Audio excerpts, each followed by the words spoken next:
Здравствуйте, друзья!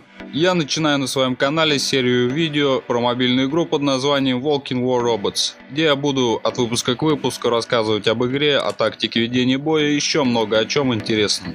Смотрите, запоминайте, учитесь. Итак, все, что вам нужно знать о положении дел в данном бою, находится вверху экрана. Синие и красные полоски показывают влияние команд. Они уменьшаются, когда команда противника захватывает больше маяков. Если синяя полоска закончится, наша команда проиграет. Над полосками команд расположены иконки, показывающие количество целых и уничтоженных роботов. Внизу буквами обозначены маяки, которые есть на карте. Они меняют цвет в зависимости от того, какая команда ведет захват. В верхнем левом углу находится полоска прочности вашего робота. Итак, бой начался. Наша задача — захватывать маяки, охранять уже захваченные и отбивать маяки у противника. Тактика игры на каждой карте разная, так что об этом, как и подробно об оружии, мы поговорим отдельно в следующий раз. На первом роботе у нас стоит пулемет «Молот» и ракетница с самонаводящимися ракетами «Спираль». Можно стрелять как всеми орудиями, сразу нажав на красную кнопку, так и по отдельности. Белая полоса вдоль кнопки оружия показывает, сколько осталось патронов и сколько еще можно стрелять до перезарядки. По краям экрана показано расположение противников и союзников, которых вы не видите сзади и сбоку. Следите за ними, чтобы не попадать в такие ситуации. А если попали, уходите с линии атаки из-за строения и неровности ландшафта. Самонаводящимся ракетам стоит уделить отдельное внимание. Это отличный способ доставать противников из засады. Главное помнить, что ракеты летят по определенной траектории и поднимаются выше через некоторое время полета.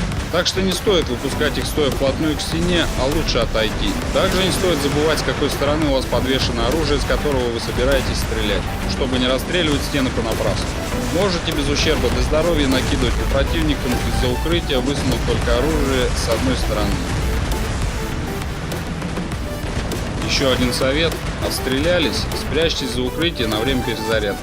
И чем выше укрытие, тем сложнее ракетам будет вас достать.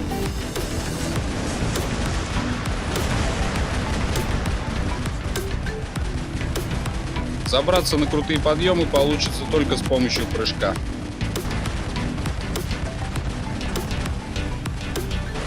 Когда противники появляются на дистанции, на которую в них можно попасть, самый ближний к вашему прицелу робот обводится красным прямоугольником, что и говорит о том, что ваши орудия и самонаводящиеся ракеты будут попадать туда, даже если перекрестие прицела чуть левее или правее, а не точно посередине цели, на расстоянии их дальше 300 метров.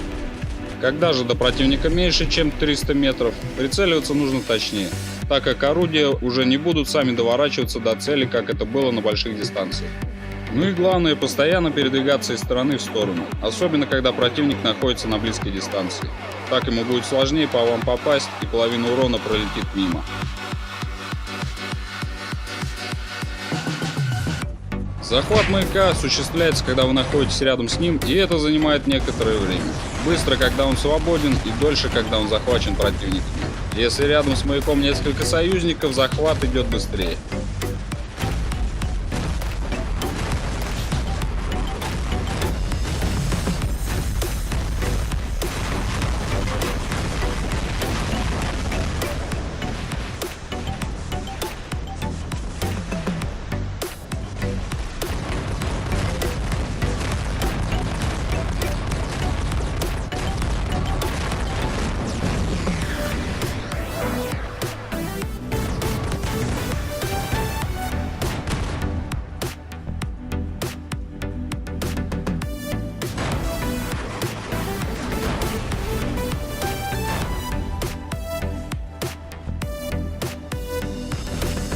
Не обязательно находиться на одной высоте с маяком, чтобы его захватить. Главное — быть рядом.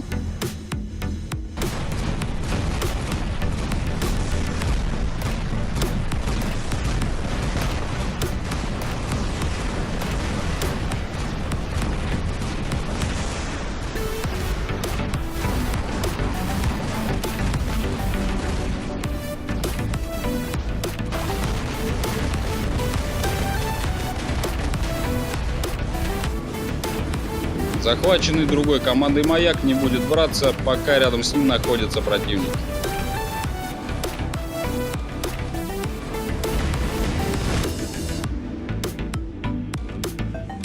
Еще в игре есть функция удержания цели, которая включается в меню. Существует она для того, чтобы автоматический прицел не прыгал с одного противника на другого, если тот, например, стоит рядом. Включается она элементом, который находится под красной кнопкой огня со всех орудий. При этом изображение элемента меняется, и это означает, что цель захвачена. Если отвести прицел немного в сторону, захват цели будет снят.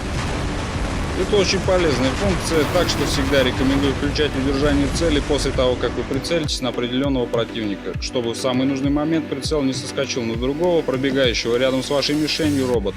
Такое поведение прицела обусловлено тем, что в нашей игре для упрощения прицеливания отключена возможность вертикального управления орудиями, то есть вверх-вниз, так как большинство людей играет на сенсорах своих телефонов и планшетов.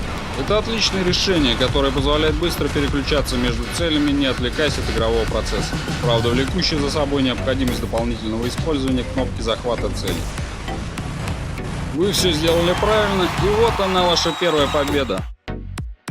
Теперь можно поменять в меню игровое имя, ник на что-нибудь запоминающееся. В верхнем левом углу показан ваш уровень как игрока и шкала опыта, которая заполняется, когда вы получаете опыт в боях. Она же показывает, сколько осталось опыта до следующего уровня. Получая новые уровни, вы будете открывать новых роботов и оружие. Ниже расположены игровые ресурсы. Это серебро, которое вы получаете в боях, а еще ниже золото, которое получите за выполнение заданий или можете купить за деньги, то есть за донат.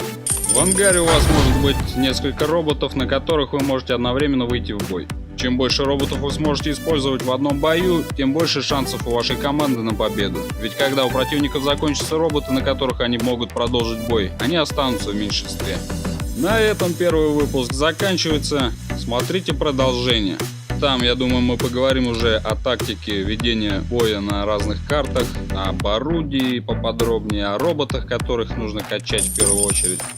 Так что вот так. До встречи!